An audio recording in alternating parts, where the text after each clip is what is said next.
particular men for whom I had sent when the time came. Men long associated with me in my ghastly explorations because of their peculiar fitness. We had started quietly from the village because of the reporters who still lingered about after the eldritch panic of a month before. The nightmare creeping dead. Later I thought they might aid me, but I did not want them then.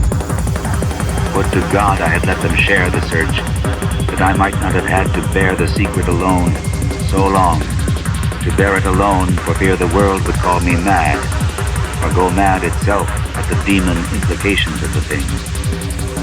Now that I am telling it anyway, lest the brooding make me a maniac, I wish I had never concealed it, for I, and I only, know what manner of fear lurked on that spectral and desolate mountain.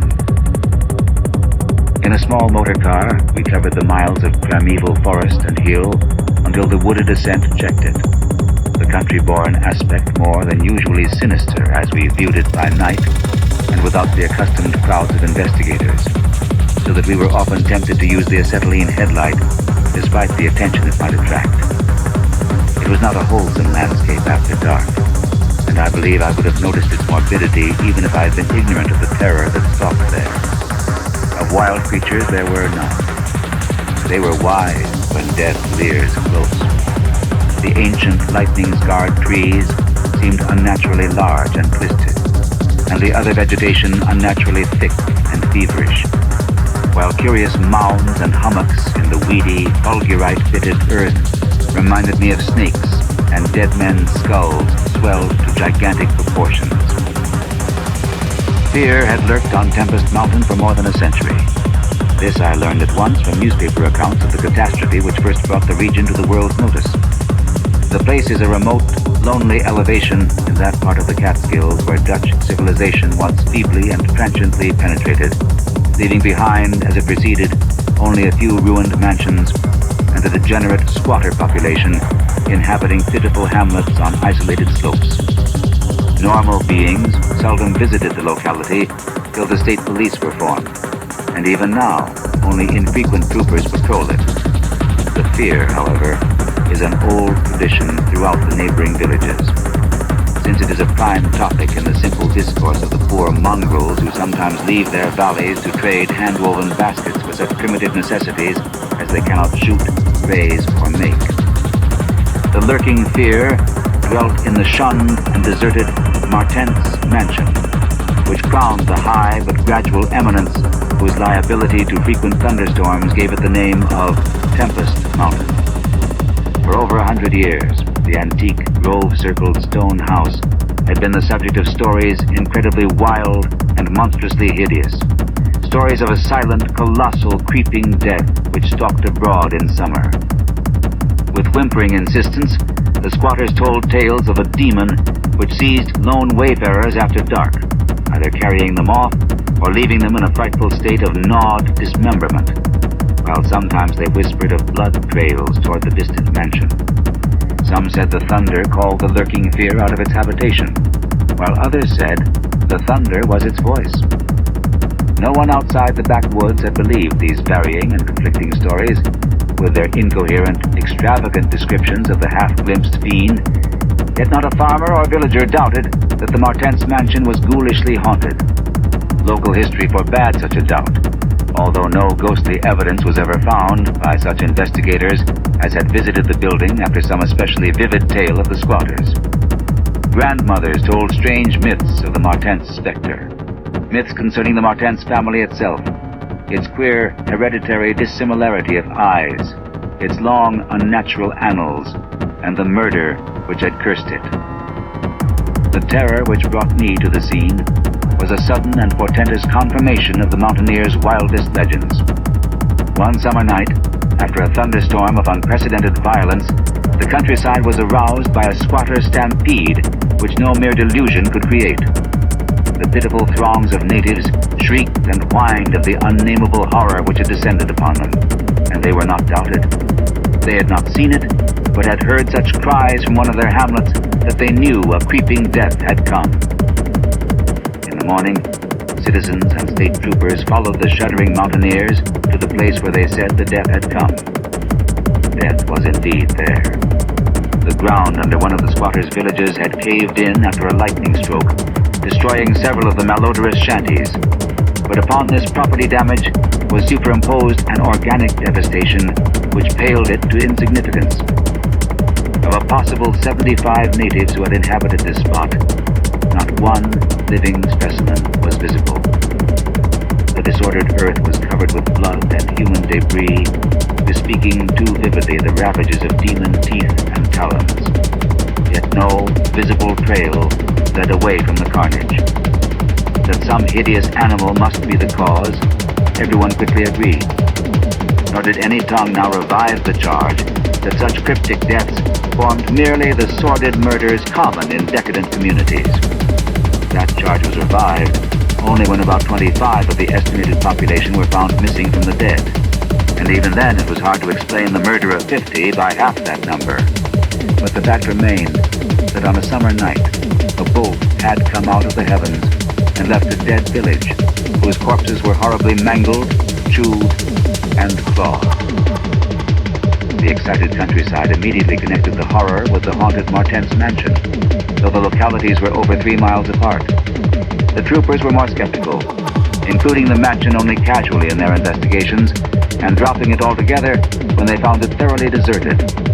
Country and village people, however, canvassed the place with infinite care, overturning everything in the house, sounding ponds and brooks, beating down bushes, and ransacking the nearby forests.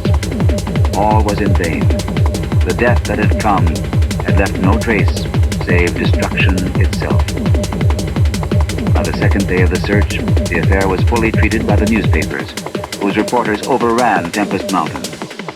They described it in much detail, and with many interviews to elucidate the horror's history as told by local granddames. I followed the accounts languidly at first, for I am a connoisseur in horrors, but after a week, I detected an atmosphere which stirred me oddly, so that on August 5th, 1921, I registered among the reporters who crowded the hotel at Lefferts Corners, nearest village to Tempest Mountain, and acknowledged headquarters of the searchers.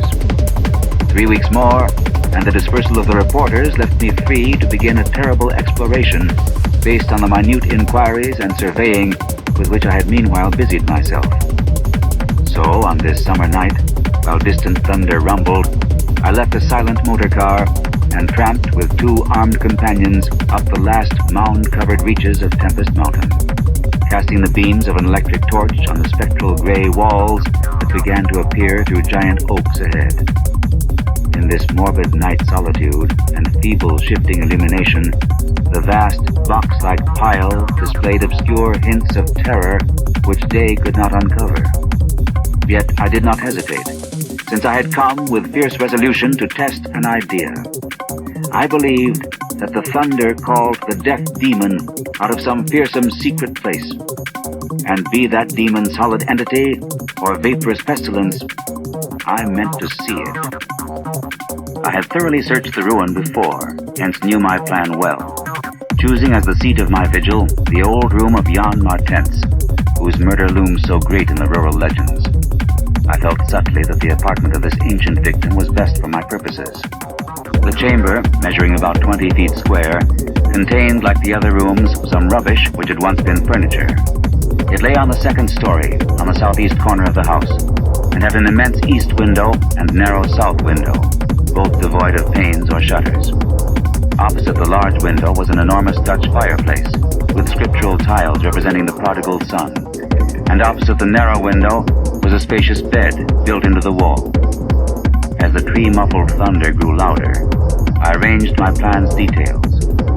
First, I fastened side by side to the ledge of the large window 3 rope ladders which I had brought with me.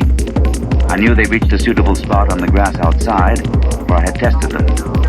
Then the 3 of us dragged from another room a wide 4-poster bedstead, crowding it laterally against the window. Having strewn it with fir boughs, all now rested on it with drawn automatics, 2 relaxing while the 3rd watched. From whatever direction the demon might come, our potential escape was provided. If it came from within the house, we had the window ladders. If from outside, the door and the stairs. We did not think, judging from precedent, that it would pursue us far, even at worst. I watched from midnight to 1 o'clock, when, in spite of the sinister house, the unprotected window, and the approaching thunder and lightning, I felt singularly drowsy. I was between my two companions, George Bennett being toward the window, and William Toby toward the fireplace. Bennett was asleep, having apparently felt the same anomalous drowsiness which affected me. So I designated Toby for the next watch, although even he was nodding. It is curiously how intently I had been watching that fireplace. The increasing thunder must have affected my dreams, for in the brief time I slept, there came to me apocalyptic visions. Once I partly awaked, probably because the sleeper toward the window had restlessly flung an arm across my chest. I was not sufficiently awake to see whether Toby was attending to his duties as sentinel, but felt a distinct anxiety on that score. Never before had the presence of evil so poignantly oppressed me. Later, I must have dropped asleep again, for it was out of a phantasmal chaos that my mind leaped when the night grew hideous with shrieks beyond anything in my former experience or imagination. In that shrieking, the inmost soul of human fear and agony clawed hopelessly and insanely at the ebony gates of oblivion. I awoke to red madness and the mockery of diabolism, as farther and farther down inconceivable vistas that phobic and crystalline anguish retreated and reverberated. There was no light, but I knew from the empty space at my right that Toby was gone. God alone knew whither. Across my chest still lay the heavy arm of the sleeper at my left. Then came the devastating stroke of lightning, which shook the whole mountain, lit the darkest crypts of the hoary grove, and splintered the patriarch of the twisted trees.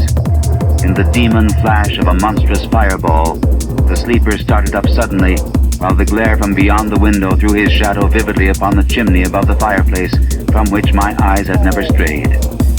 That I am still alive and sane is a marvel I cannot fathom. I cannot fathom it, for the shadow on that chimney was not that of George Bennett, or of any other human creature, but a blasphemous abnormality from hell's nethermost craters, a nameless, shapeless abomination which no mind could fully grasp and no pen even partly describe. In another second, I was alone in the accursed mansion, shivering and gibbering. George Bennett and William Toby had left no trace, not even of a struggle. They were never heard of again. 2. A passer in the storm. For days after that hideous experience in the forest-swathed mansion, I lay nervously exhausted in my hotel room at Lefferts Corners. I do not remember exactly how I managed to reach the motor car, start it, and slip unobserved back to the village, for I retained no distinct impression save of wild-armed Titan trees, demoniac mutterings of thunder, and Charonian shadows athwart the low mounds that dotted and streaked the region. As I shivered and brooded on the casting of that brain-blasting shadow, I knew that I had at last pried out one of Earth's supreme horrors, one of those nameless blights of outer voids whose faint demon scratchings we sometimes hear on the farthest rim of space, yet from which our own finite vision has given us a merciful immunity. The shadow I had seen, I hardly dared to analyze or identify. Something had lain between me and the window that night, but I shuddered whenever I could not cast off the instinct to classify it. If it had only snarled, or bayed, or laughed titteringly, even that would have relieved the abysmal hideousness. But it was so silent. It had rested a heavy arm or foreleg on my chest. Obviously it was organic, or had once been organic. Jan Martens, whose room I had invaded, was buried in the graveyard near the mansion. I must find Bennett and Toby if they lived. Why had it picked them and left me for the last? Drowsiness is so stifling, and dreams are so horrible. In a short time, I realized that I must tell my story to someone or break down completely. I had already decided not to abandon the quest for the lurking fear, for in my rash ignorance it seemed to me that uncertainty was worse than enlightenment. however terrible the latter might prove to be. Accordingly, I resolved in my mind the best course to pursue, whom to select for my confidences, and how to track down the thing which had obliterated 2 men and cast a nightmare shadow. My chief acquaintances at Lefferts Corners had been the affable reporters, of whom several still remained to collect final echoes of the tragedy. It was from these that I determined to choose a colleague, and the more I reflected, the more my preference inclined toward one Arthur Monroe, a dark, lean man of about 35, whose education, taste, intelligence, and temperament all seemed to mark him as one not bound to conventional ideas and experiences. On an afternoon in early September, Arthur Monroe listened to my story. I saw from the beginning that he was both interested and sympathetic, and when I had finished, he analyzed and discussed the thing with the greatest shrewdness and judgment. His advice, moreover, was eminently practical, for he recommended a postponement of operations at the Martens mansion until we might become fortified with more detailed historical and geographical data. On his initiative, we combed the countryside for information regarding the terrible Martens family, and discovered a man who possessed a marvelously illuminating ancestral diary. We also talked at length with such of the mountain mongrels as had not fled from the terror and confusion to remoter slopes, and arranged to precede our culminating task, the exhaustive and definitive examination of the mansion in the light of its detailed history, with an equally exhaustive and definitive examination of spots associated with the various tragedies of squatter legend. The results of this examination were not at first very enlightening, though our tabulation of them seemed to reveal a fairly significant trend, namely, that the number of reported horrors was by far the greatest in areas either comparatively near the avoided house or connected with it by stretches of the morbidly overnourished forest. There were, it is true, exceptions. Indeed, the horror which had caught the world's ear had happened in a treeless space remote alike from the mansion and from any connecting woods. As to the nature and appearance of the lurking fear, nothing could be gained from the scared and witless shanty dwellers. In the same breath, they called it a snake and a giant, a thunder devil and a bat, a vulture and a walking tree. We did, however, deem ourselves justified in assuming that it was a living organism highly susceptible to electrical storms. And although certain of the stories suggested wings, we believed that its aversion for open spaces made land locomotion a more probable theory. The only thing really incompatible with the latter view was the rapidity with which the creature must have traveled in order to perform all the deeds attributed to it. When we came to know the squatters better, we found them curiously likable in many ways. Simple animals they were, gently descending the evolutionary scale because of their unfortunate ancestry and stultifying isolation. They feared outsiders, but slowly grew accustomed to us, finally helping vastly when we beat down all the thickets and tore out all the partitions of the mansion in our search for the lurking fear. When we asked them to help us find Bennett and Toby, they were truly distressed, for they wanted to help us, yet knew that these victims had gone as wholly out of the world as their own missing people. That great numbers of them had actually been killed and removed, just as the wild animals had long been exterminated, we were of course thoroughly convinced, and we waited apprehensively for further tragedies to occur. By the middle of October, we were puzzled by our lack of progress. Owing to the clear nights, no demoniac aggressions had taken place, and the completeness of our vain searches of house and country almost drove us to regard the lurking fear as a non-material agency. We feared that the cold weather would come on and halt our explorations, for all agreed that the demon was generally quiet in winter. Thus there was a kind of haste and desperation in our last daylight canvass of the horror-visited hamlet, a hamlet now deserted because of the squatters' fears. The ill-fated squatter hamlet had borne no name, but had long stood in a sheltered, though treeless cleft between 2 elevations called respectively Cone Mountain and Maple Hill. It was closer to Maple Hill than to Cone Mountain, some of the crude abodes indeed being dugouts on the side of the former eminence. Geographically, it lay about 2 miles northwest of the base of Tempest Mountain, and 3 miles from the oak-girt mansion. Of the distance between the hamlet and the mansion, fully 2 miles and a quarter on the hamlet side was entirely open country, the plain being of fairly level character, save for some of the low snake-like mounds and having as vegetation only grass and scattered weeds.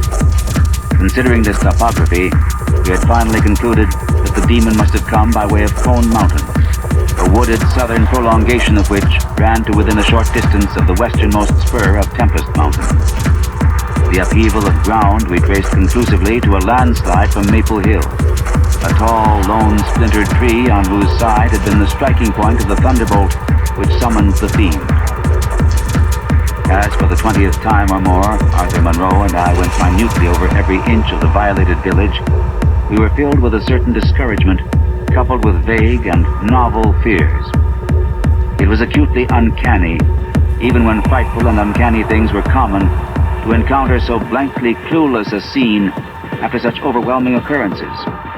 And we moved about beneath the leaden, darkening sky with that tragic, directionless zeal which results from a combined sense of futility and necessity of action. Our care was gravely minute. Every cottage was again entered. Every hillside dugout again searched for bodies. Every thorny foot of adjacent slope again scanned for dens and caves, but all without result. And yet, as I have said, vague new fears hovered menacingly over us, as if giant bat-winged griffins squatted invisibly on the mountaintops and leered with Abaddon eyes that had looked on transcosmic gulfs. As the afternoon advanced, it became increasingly difficult to see, and we heard the rumble of a thunderstorm gathering over Tempest Mountain. This sound, in such a locality, naturally stirred us, though less than it would have done at night. As it was, we hoped desperately that the storm would last until well after dark, and with that hope, turned from our aimless hillside searching toward the nearest inhabited hamlet to gather a body of squatters as helpers in the investigation. Timid as they were, a few of the younger men were sufficiently inspired by our protective leadership to promise such help. We had hardly more than turned, however, when there descended such a blinding sheet of torrential rain that shelter became imperative. The extreme, almost nocturnal darkness of the sky caused us to stumble sadly, but guided by the frequent flashes of lightning and by our minute knowledge of the hamlet, we soon reached the least porous cabin of the lot, and heterogeneous combination of logs and boards whose still existing door and single tiny window both faced Maple Hill. Barring the door after us against the fury of the wind and rain, we put in place the crude window shutter which our frequent searches had taught us where to find. It was dismal sitting there on rickety boxes in the pitchy darkness, but we smoked pipes and occasionally flashed our pocket lamps about. Now and then, we could see the lightning through the cracks in the wall. The afternoon was so incredibly dark that each flash was extremely vivid. The stormy vigil reminded me shudderingly of my ghastly night on Tempest Mountain. My mind turned to that odd question which had kept recurring ever since the nightmare thing had happened.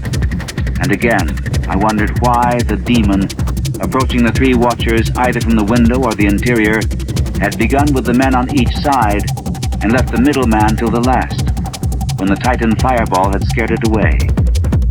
Why had it not taken its victims in natural order, with myself second, from whichever direction it had approached? With what manner of far-reaching tentacles did it prey?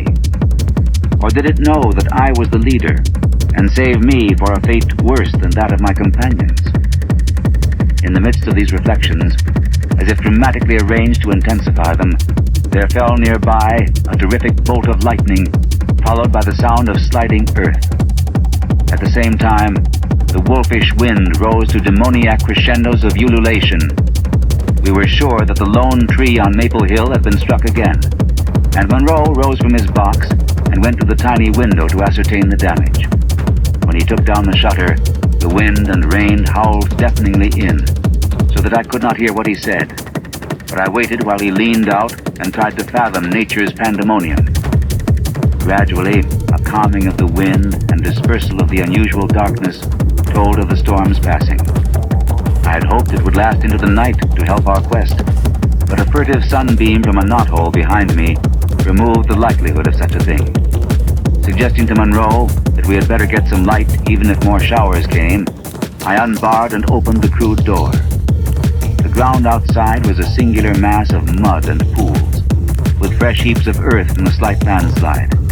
but I saw nothing to justify the interest which kept my companion silently leaning out the window.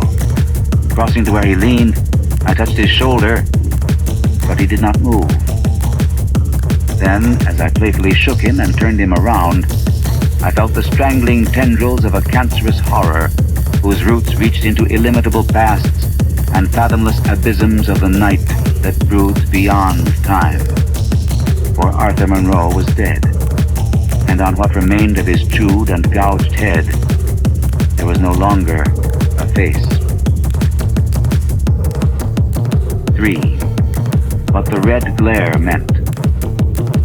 On the tempest-racked night of November 8, 1921, with a lantern which cast charnel shadows, I stood digging alone and idiotically in the grave of Jan Martens. I'd begun to dig in the afternoon because a thunderstorm was brewing, and now that it was dark and the storm had burst above the maniacally thick foliage, I was glad. I believed that my mind was partly unhinged by events since August 5th. The demon shadow in the mansion, the general strain and disappointment, and the thing that occurred at the hamlet in an October storm. After that thing, I dug a grave for one whose death I could not understand. I knew that others could not understand either, so I let them think Arthur Monroe had wandered away. They searched but found nothing. The squatters might have understood, but I dared not frighten them more. I myself seemed strangely callous. That shock at the mansion had done something to my brain, and I could think only of the quest for a horror now grown to cataclysmic stature in my imagination, a quest which the fate of Arthur Monroe made me vow to keep silent and solitary. The scene of my excavations would alone have been enough to unnerve any ordinary man. Baleful primal trees of unholy size, age, and grotesqueness leered above me like the pillars of some hellish druidic temple, muffling the thunder, hushing the clawing wind, and admitting but little rain. Beyond the scarred trunks in the background, illumined by faint flashes of filtered lightning, rose the damp, ivied stones of the deserted mansion, while somewhat nearer was the abandoned Dutch garden, whose walks and beds were polluted by a white, fungus-fetid, overnourished vegetation that never saw full daylight. And nearest of all was the graveyard, where deformed trees tossed insane branches as their roots displaced unhallowed slabs and sucked venom from what lay below.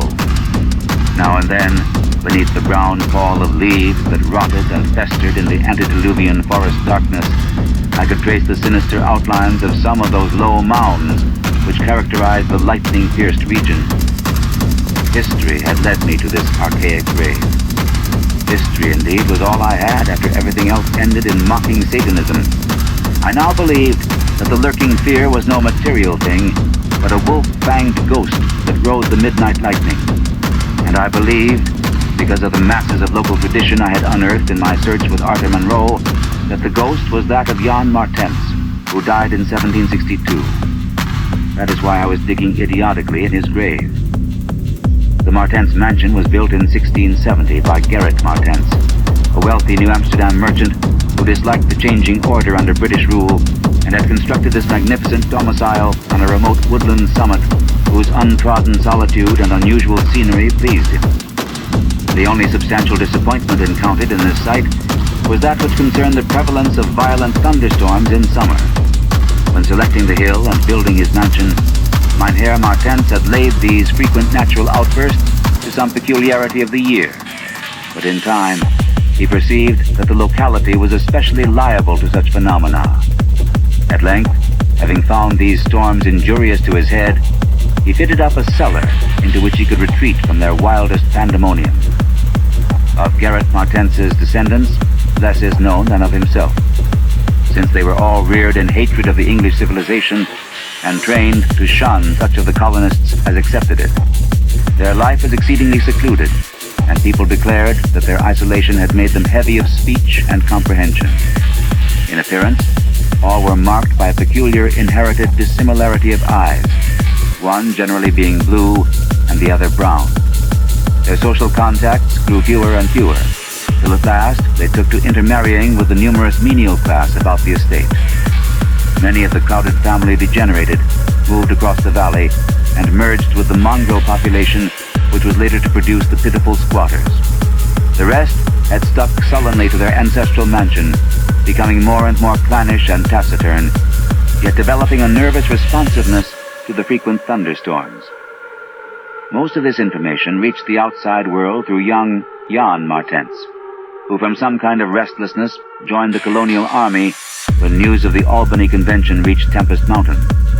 He was the first of Garrett's descendants to see much of the world, and when he returned in 1760, after 6 years of campaigning, he was hated as an outsider by his father, uncles, and brothers, in spite of his dissimilar Martens eyes. No longer could he share the peculiarities and prejudices of the Martenses, while the very mountain thunderstorms failed to intoxicate him as they had before. Instead, his surroundings depressed him, and he frequently wrote to a friend in Albany of plans to leave the paternal roof. In the spring of 1763, Jonathan Gifford, the Albany friend of Jan Martens, became worried by his correspondent's silence, especially in view of the conditions and quarrels at the Martens mansion. Determined to visit Jan in person, he went into the mountains on horseback. His diary states that he reached Tempest Mountain on September 20th, finding the mansion in great decrepitude. The sullen, odd-eyed Martenses, whose unclean animal aspect shocked him, told him in broken gutturals that Jan was dead. He had, they insisted, been struck by lightning the autumn before, and now lay buried behind the neglected sunken gardens. They showed the visitor the grave, barren and devoid of markers. Something in the Martenses' manner gave Gifford a feeling of repulsion and suspicion, and a week later he returned with spade and mattock to explore the sepulchral spot. He found what he expected, a skull crushed cruelly, as if by savage blows.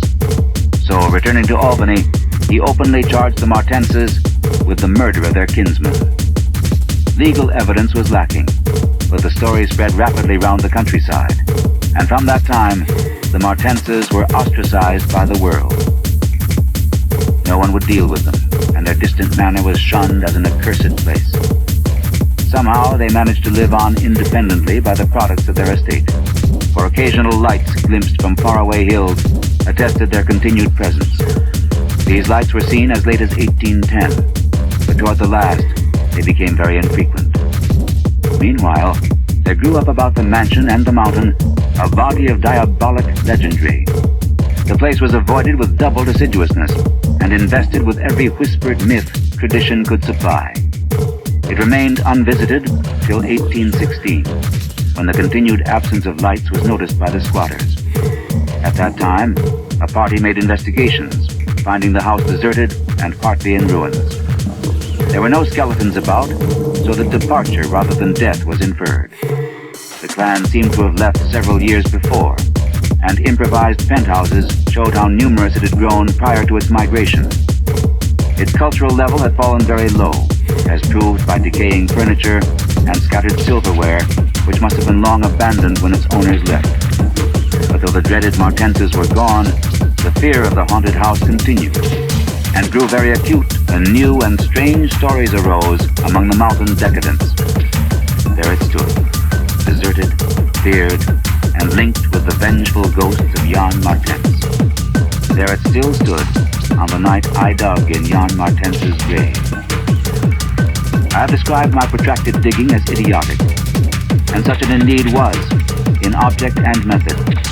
The coffin of Jan Martens had soon been unearthed. It now held only dust and niter. But in my fury to exhume his ghost, I delved irrationally and clumsily down beneath where he had lain. God knows what I expected to find.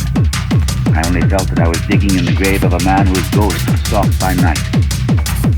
It is impossible to say what monstrous depth I had attained when my spade and soon my feet broke through the ground beneath.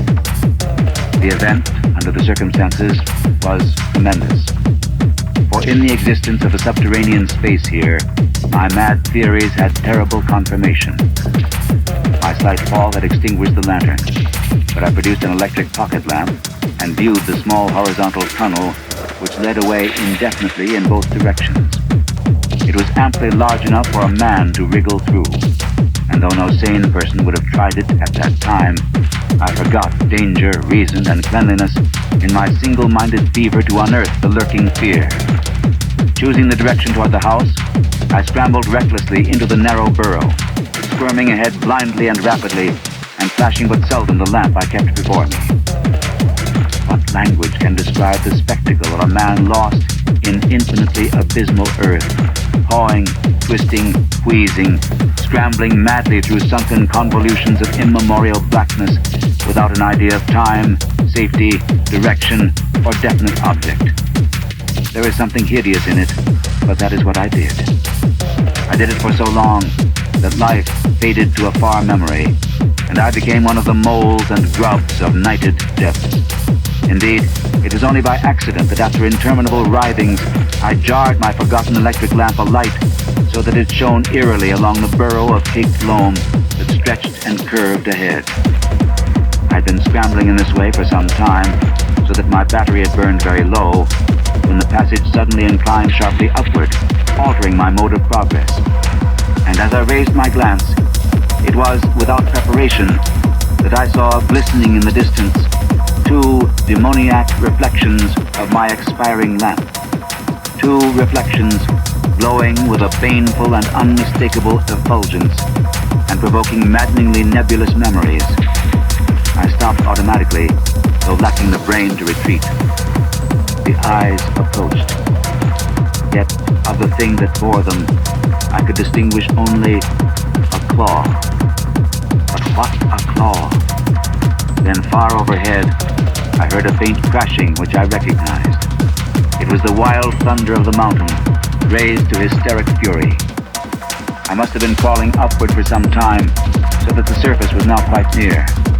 And as the muffled thunder clattered, those eyes still stared with vacuous viciousness.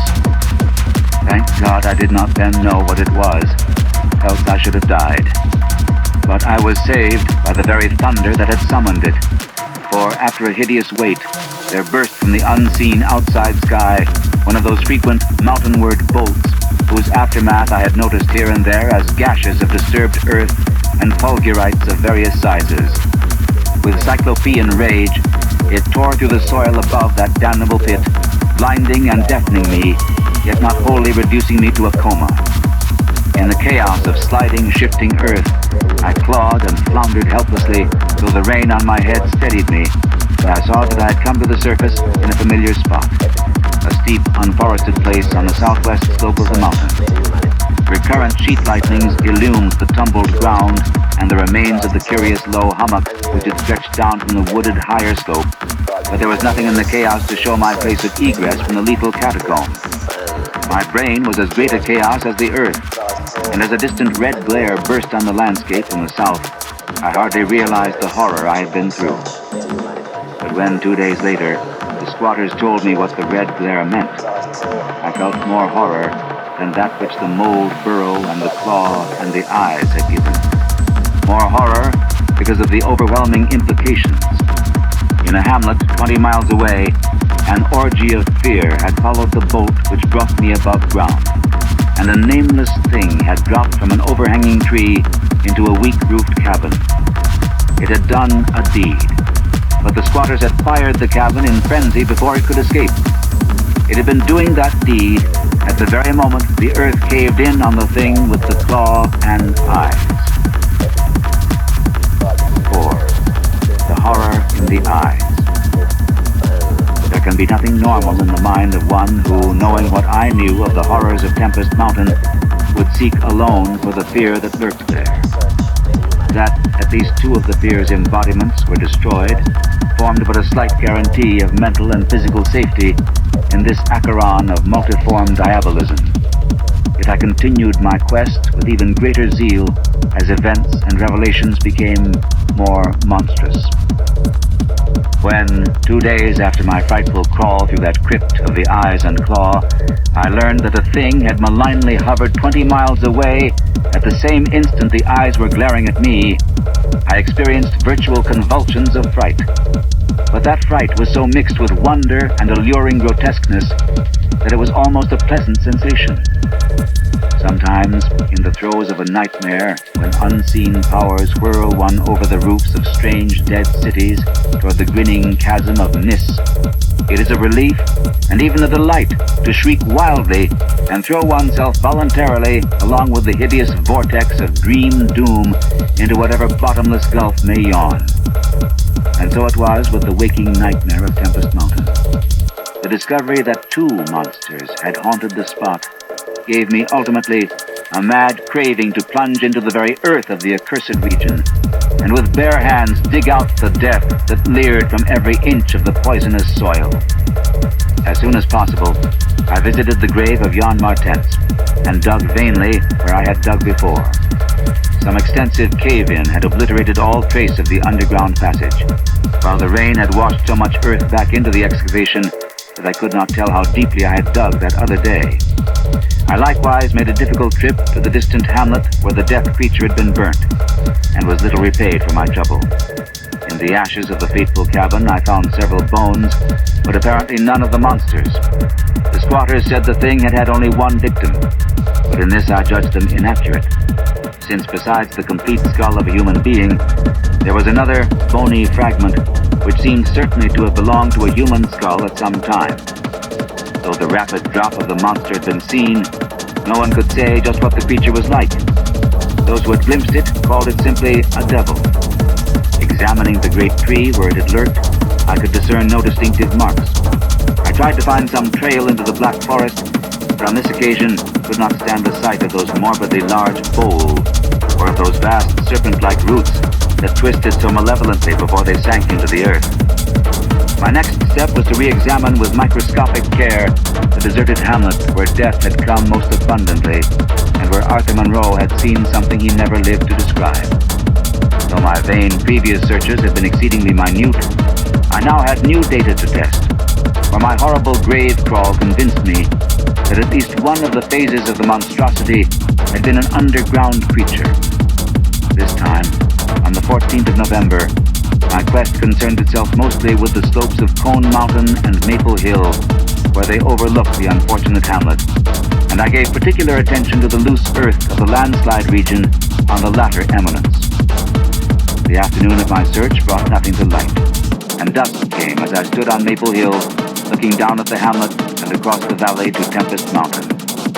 There had been a gorgeous sunset, and now the moon came up, nearly full, and shedding a silver flood over the plain, the distant mountainside, and the curious low mounds that rose here and there. It was a peaceful Arcadian scene, but knowing what it hid, I hated it. I hated the mocking moon, the hypocritical plain, the festering mountain, and those sinister mounds. Everything seemed to me tainted with a loathsome contagion and inspired by a noxious alliance with distorted, hidden powers. End of side 7. To continue, turn the cassette over. Side 8. Dagon and Other Macabre Tales by H.P. Lovecraft. Continuing with The Lurking Fear on page 196. Presently, as I gazed abstractedly at the moonlit panorama, my eye became attracted by something singular in the nature and arrangement of a certain topographical element. Without having any exact knowledge of geology, I had from the first been interested in the odd mounds and hummocks of the region. I had noticed that they were pretty widely distributed around Tempest Mountain, though less numerous on the plain than near the hilltop itself, where prehistoric glaciation had doubtless found feebler opposition to its striking and fantastic caprices. Now, in the light of that low moon which cast long, weird shadows, it struck me forcibly that the various points and lines of the mound system had a peculiar relation to the summit of Tempest Mountain. That summit was undeniably a center from which the lines or rows of points radiated indefinitely and irregularly, as if the unwholesome Martens mansion had thrown visible tentacles of terror. The idea of such tentacles gave me an unexplained thrill, and I stopped to analyze my reason for believing these mounds glacial phenomena. The more I analyzed, the less I believed, and against my newly opened mind, there began to beat grotesque and horrible analogies based on superficial aspects and upon my experience beneath the earth. Before I knew it, I was uttering frenzied and disjointed words to myself. My God, molehills. The damned place must be honeycombed. How many? That night at the mansion, they took Bennett and Toby first, on each side of us. Then I was digging frantically into the mound which had stretched nearest me, digging desperately, shiveringly, but almost jubilantly, digging and at last shrieking aloud with some unplaced emotion as I came upon a tunnel or burrow just like the one through which I had crawled on that other demoniac night. After that, I recall running spade in hand, a hideous run across moon-litten, mound-marked meadows and through diseased, precipitous abysses of haunted hillside forest, leaping, screaming, panting, bounding toward the terrible Martens mansion. I recall digging unreasoningly in all parts of the briar-choked cellar, digging to find the core and center of that malignant universe of mounds. And then I recall how I laughed when I stumbled on the passageway, the hole at the base of the old chimney, where the thick weeds grew and cast queer shadows in the light of the lone candle I had happened to have with me. What still remained down in that hell hive, lurking and waiting for the thunder to arouse it, I did not know. 2 had been killed. Perhaps that had finished it. But still there remained that burning determination to reach the innermost secret of the fear, which I had once more come to deem definite, material, and organic. My indecisive speculation whether to explore the passage alone and immediately with my pocket light, or to try to assemble a band of squatters for the quest, was interrupted after a time by a sudden rush of wind from the outside, which blew out the candle and left me in stark blackness.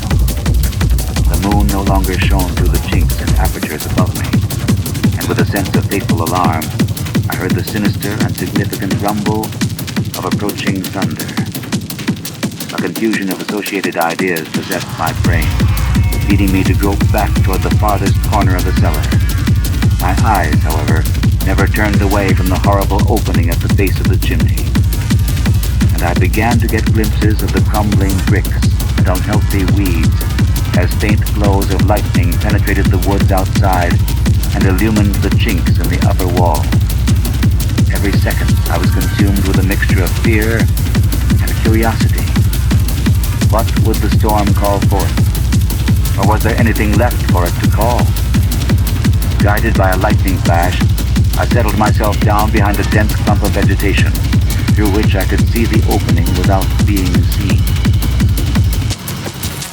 If heaven is merciful, it will someday efface from my consciousness the sight that I saw, and let me live my last years in peace.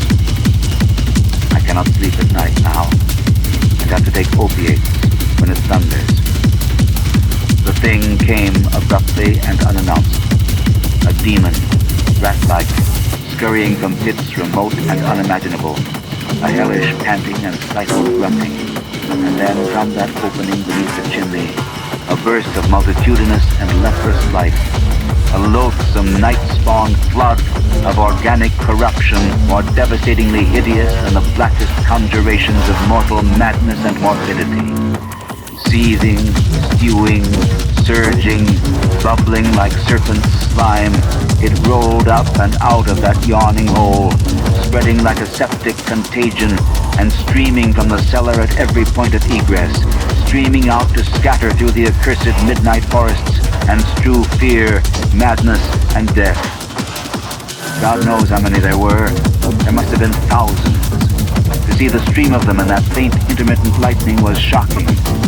When they had thinned out enough to be glimpsed as separate organisms, I saw that they were dwarfed, deformed, hairy devils or apes, monstrous and diabolic caricatures of the monkey tribe. They were so hideously silent. There was hardly a squeal when one of the last stragglers turned with the skill of long practice to make a meal in accustomed fashion on a weaker companion. Others snapped up what it left and ate with slavering relish. Then, in spite of my days of fright and disgust, my morbid curiosity triumphed. And as the last of the monstrosities oozed up alone from that nether world of unknown nightmare, I drew my automatic pistol and shot it under cover of the thunder.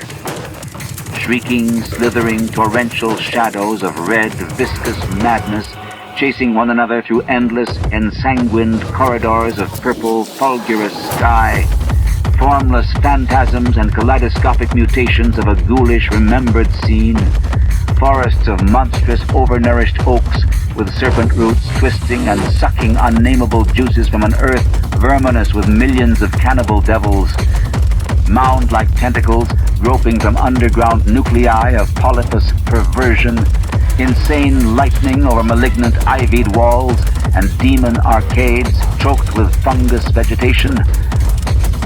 Heaven be thanked for the instinct which led me unconscious to places where men dwell, to the peaceful village that slept under the calm stars of clearing skies.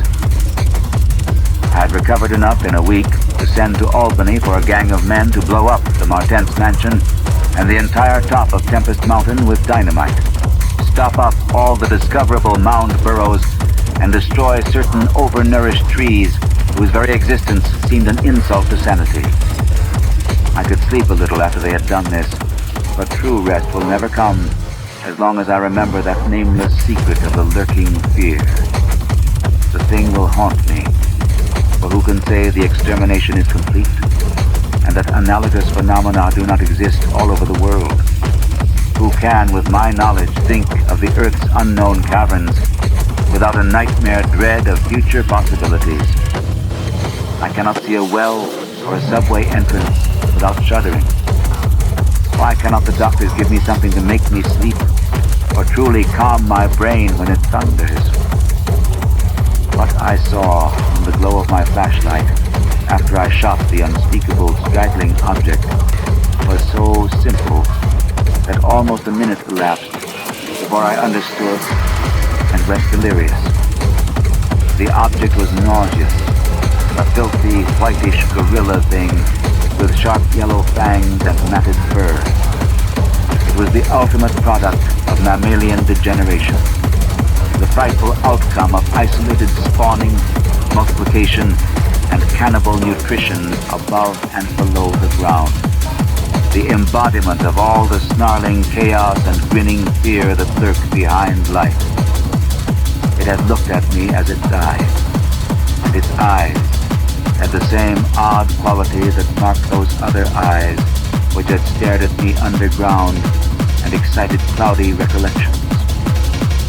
One eye was blue, the other brown.